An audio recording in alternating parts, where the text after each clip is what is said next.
soch soqoli oqargan keksa bandam qo'l ochib duo qilsa, hayo qilaman shu bandamni istagini, duosini rad qilishga degan Allohning va'dasi bor. Otalar duo qilinglar. Xato qilgan bolani ham yaxshilab, chiroyli gap bilan yo'lga solinglar. Ad-du'a alal valad yurisul faqr. Bolani haqqiga haqorat faqirlikni keltirib chiqaradi. Ba'zi bir ota-onalar so'kadi-yu, eshak, mol, ahmoqsan deydi.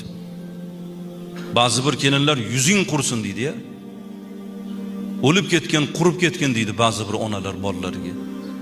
Ota-onani tilidan bolani haqqiga haqoratni chiqishligi shu bolani 1-2 bo'lmaydigan zaif, nochor, notavon bola bo'lib qolishiga sabab bo'ladi. Yetinglar qizlarimizga, kelinlarimizga bolasini so'kmasin. So'kmasin.